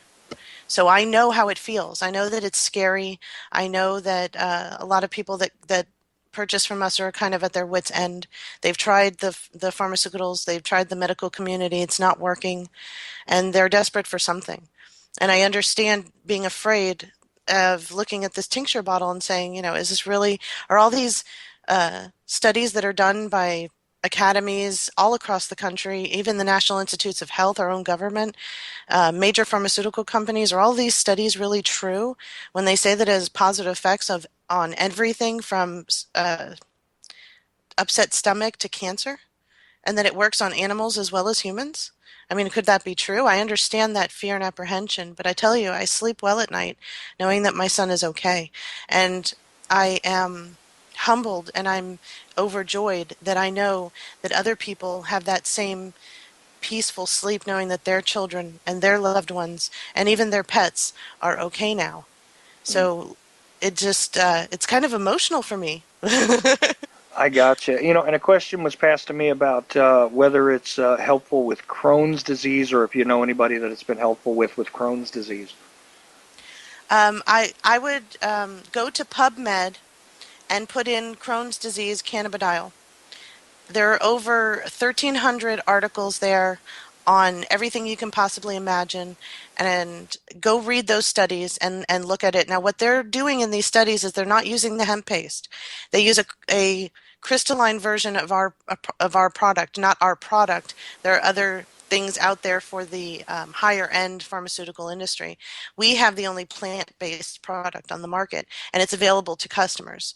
Because when we looked at these studies, we saw that they were using crystal CBD. They weren't using hemp paste. Mm. So how the delivery mechanism is obtained is important. The quality of the CBD is important. The hemp paste has all sorts of toxins. It's only 15% CBD, 85% heavy metals, live microbial life, wax, plant material, and a laundry list of other things. And it's just, you don't need to take that. All you're looking for is the CBD, the cannabidiol, because that's what they're studying in these academic studies, and that's where they're getting the positive effects. So that's why my husband and I created Crystal Pure CBD, because if they're doing that in these studies and on the trials with the patients and the volunteers that they're using are having these positive effects, then why can't the general public have that as well? Right. And what was the place that they can go to look at those studies again? Go to PubMed. It's the National Institutes of Health website. Oh. You can also look at the Royal Society. They've been doing a lot of studies. There are other studies in academia, Oxford, um, some places in, I can't remember, in Switzerland. I think it might be the University of Zurich.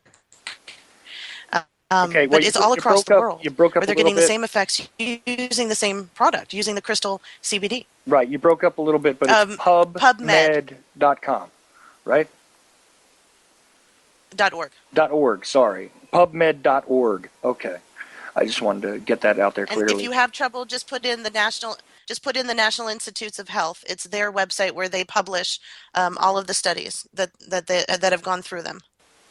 Right. So listen, we're down to the last, like less than 15 minutes or so before the new bumper that I have on here now will kick in.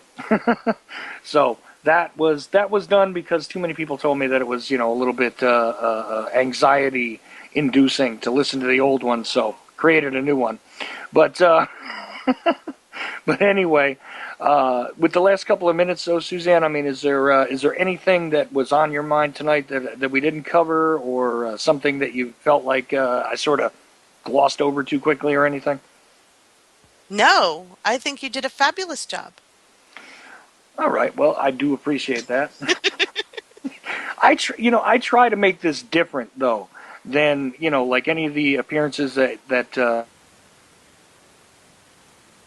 somebody else would make somewhere else.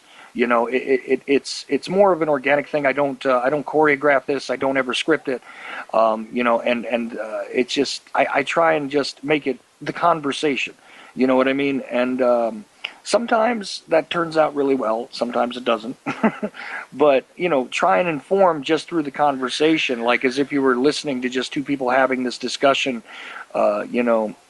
Uh, in a voyeuristic sense almost. You know what I mean? Where you're sort of looking at inside of people just kind of discussing things freely as opposed to doing a presentation. You know, that's what I try to do. And, like I said before, there are the various websites that you can see Suzanne's work on. If you're on the Facebook or the Twitter or whatever, you can also look at that. The Twitter. Boy, I'm sounding like an old man now. Uh, Oh no, the internets. the internet thing.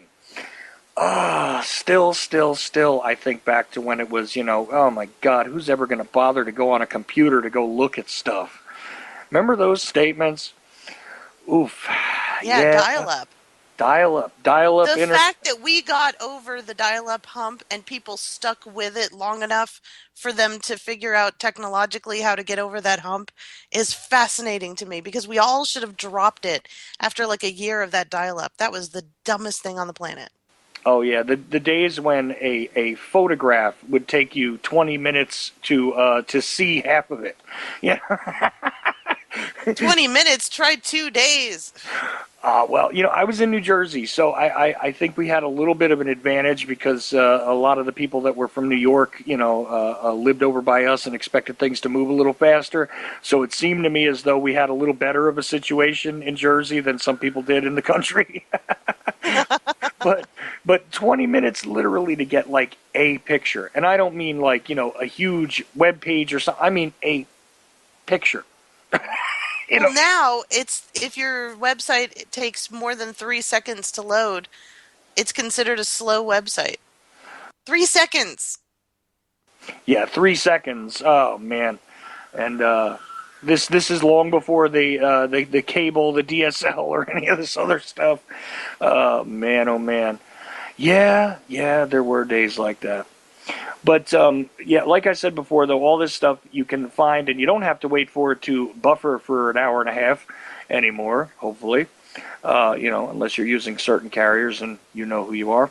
Um, but the thing is that, like I said, all over Occupy Corporatism. I mean, I only picked a few headlines to be honest with you, but uh, you know, there are the LAPD stories, which I had something to say about as well. uh, Stuff relating to Ferguson still. You got stuff about fracking here. The FDA gives a thumbs up to designer babies. You got Stanford debunks smartphone security with rudimentary tech. I mean, just all this different stuff. And I'm just looking at, if you just go to occupycorporatism.com, this is just some of the information there. I haven't even given you guys all the stuff that's there, and I'm just giving you the headlines so you can go look at it for yourselves. And also, like I said, if you just find her on the social media, you'll find that her articles are everywhere as well. And not a bad thing, Suzanne. I don't know how it is you have the time to do this and also take care of your family. It's one of those things that always amazes me, and occasionally does lead to odd conspiracy theories. But It does. And you know what? Let them conspiratize. I really love my job. I love what I do. I don't get paid to do it, but I enjoy exposing this. And I think that I'm a better person for what I've been doing for the last 5 years than the previous incarnation of myself because I understand far better.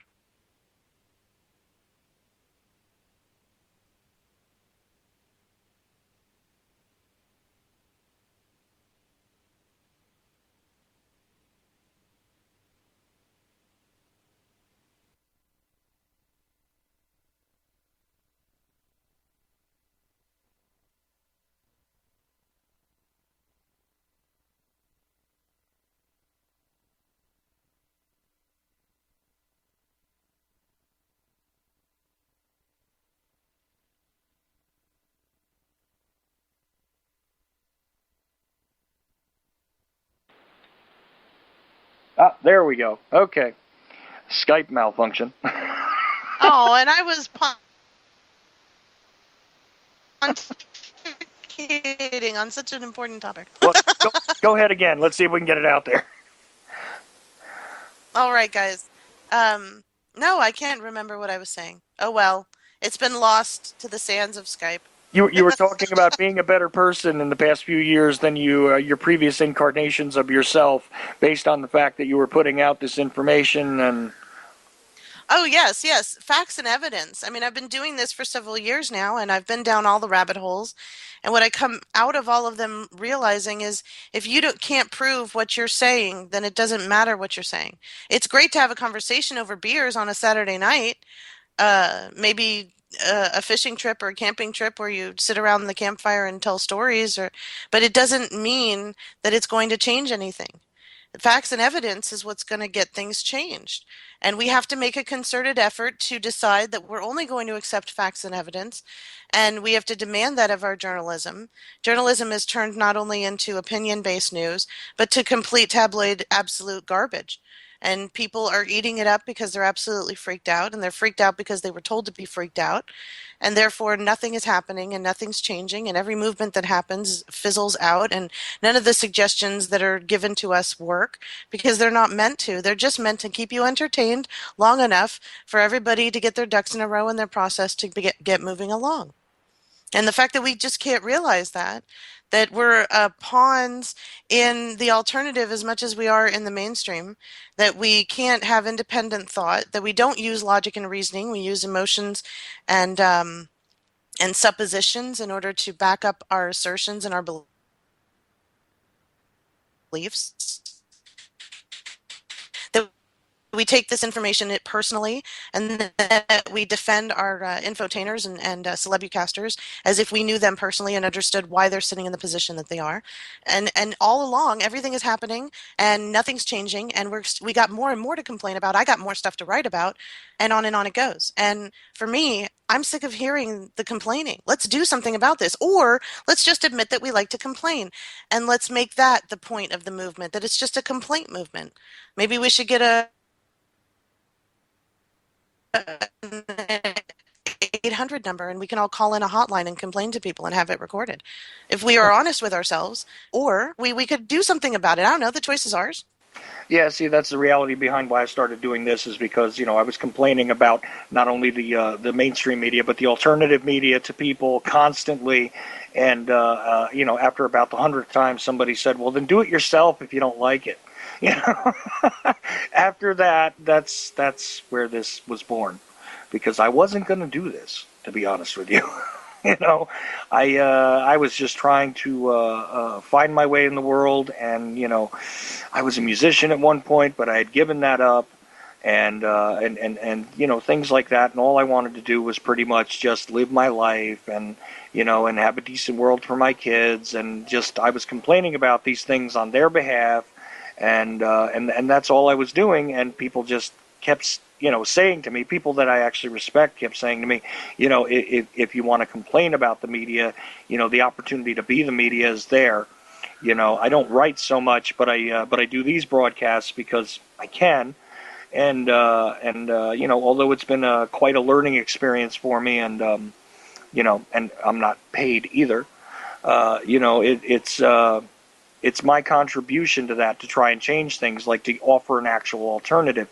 You may not always agree with me, you may not always like what I have to say, but I'm being as honest as I possibly can be. I'm trying to, bring the most interesting and informed people that I can to the table to have these discussions, which, again, I think the discussion is the presentation as far as I'm concerned. It's always the place where I learned and was guided throughout my life, is in different conversations, comparing and contrasting them between different individuals from different point of views. That's how I learned a great deal. And it didn't matter what the subject matter was, and whether it's global politics, or the politics of food, or the politics of medicine, or the media in general, and the great mind control panopticon that seems to exist at this point in time, or the grand conspiracy, or the much smaller ones out there. It's really irrelevant, because after all, we need to discover, we need to dismantle, and we need to act out in some way, and this is my form of acting out.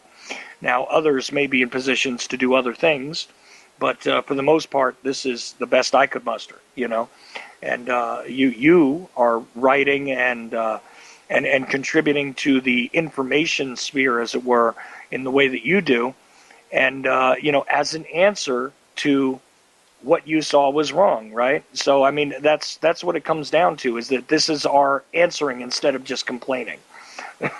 Yeah, I mean, at OccupyCorporatism.com, you're only going to see articles that have factual evidence to back them up, and the source links are there. And please, by all means, click on them and read the documents. But you're not going to see a lot of the other stuff that's talked about because I can't prove it. And the sources are not credible, and the information is suspect. So even though it makes a great conversation to have, it's not something that I think that we should base our decisions on. And we have some real problems facing us. And Gen Xers, we're getting older, which means we're going to have to start making these decisions. And if we can't look at them with logic and reasoning and without emotional response, we're going to mess things up for our millennial children. And then it's going to be the generation after the millennials who's going to have to clean it up. And I certainly don't want to do that. So that's why I'm only talking about facts and evidence. I understand. I go on radio shows and we have conversations about all sorts of material and all sorts of subjects. And I got opinions on everything. But when it comes to news, you should only be hearing facts and evidence. And that's what, at least I know that Occupy Corporatism is an actual journalistic, integral, fact-based operation. It has nothing to do with sensationalism or conjecture. And I think that that's what journalism should be. Media commentary is something completely different, but the lines have been blurred. So people can't even tell the difference between an op-ed piece and a fact-based news article. And that Mm. surprises me. People who write articles, who, when I tell them, no, that's your opinion, they say, no, this is a news article. No, you wrote this in the first person and you injected all of your opinions and you used um, coercive adjectives. And so this is your personal opinion about what you're writing about. That's an op-ed piece. Well, there was a huge difference between, prior to all of this electronic media, there was a huge difference between a columnist and a journalist. And that's where the lines got blurred because the columnists became the celebrities. Then the journalists wanted to be celebrities, so they started blurring their journalism into the columnist, genre, as it were. And that stuff just carried over and got accelerated as the media accelerated. And it basically has caused, a train wreck of information and disinformation and opinion and agenda driven nonsense. And this has permeated throughout every single corner of the media. You know that's what I think happened. I don't know how you feel about it, but Oh, I that absolutely agree with you. you know But at some point, someone, no, I absolutely agree with you. At some point, and this is my line in the sand. I'm saying no, I'm not going to report on tabloid garbage. I'm going to report on facts and evidence. So there is at least one website in the billions of websites on the internet where there's only facts and evidence. I know that I'm not the only one, but there needs to be more of my websites out there. There needs to be more people, more journalists, especially in independent or alternative media, who are interested in facts and evidence, who are actually researching information and putting it out there and saying, well, that conspiracy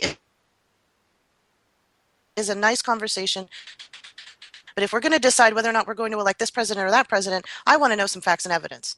hmm Well, that's the thing, is that making life decisions based on supposition is not the way to behave, and that is what has happened previous to this generation. That's what happened previous to the alternative media even existing, is that people were going based upon the conventional wisdom that was handed down to them, which was nothing more than the supposition of the acceptance of that authority, the appeal to authority, the appeal to authority. And this is what has people getting led around by their nose because they stuck their nose out. And that's what it came down to. And thankfully we're working against that. I know that I'm more of a commentator than I am a journalist. I recognize that. That's why I don't try and portray myself as as a serious journalist all the time. I try and be as fact-based as possible, but I realize that I'm making a lot of commentary and I'm, giving you my perspective. But that's why it's not, the facts in evidence at all times. I am commenting about it. I am giving you my perspective as opposed to, what the actual empirical reality of a situation is in a lot of cases. Now, sometimes I do give you the empirical reality, and and I try to identify it as such, but it doesn't necessarily mean that that's the only thing I'm doing, because if that's all I did, I would have a much shorter show, and I wouldn't have as much fun doing it, Suzanne. I'm sorry. No, there's a place for commentary, but people need to recognize that commentators are commentating. And journalists, they're commentating on the information that the journalist has brought forth. So if the information the journalist brought forth is suspect or incredible, then the commentary on it will be suspect or incredible. See, it's a chain of Right. command and it sullies the whole thing. That's why, for me, journalists, I'm telling all journalists out there, even the guys don't like me, you guys, I know you. Please, let's return to fact-based journalism. We'll get a lot more done. We'll get a lot more changed. And we will actually replace the mainstream media. Right, and give guys like me a whole lot more sources that are reliable too. That would be nice. so Exactly. so there you go, there you have it, and now you understand why it is that Suzanne is on. And of course, again, people, occupycorporatism.com. It all starts there, but Suzanne has given you plenty of other places to go to get at her work, the things she cares about, the crystal CBD, which is the website always slips my mind. Suzanne, where's it? CrystalPureCBD.com. We're also available on Amazon if you want to check us out there. Hardline Radio, American Freedom Radio, Monday, Wednesday, and Friday, 8 p.m. Central. Please join me tomorrow night. Listen to Chuck introduce me. Yeah, as if you haven't heard enough of my voice. Yeah, at least it's really brief there. So You did awesome. I love it. uh, thank you. I just thought it was funny, and you know it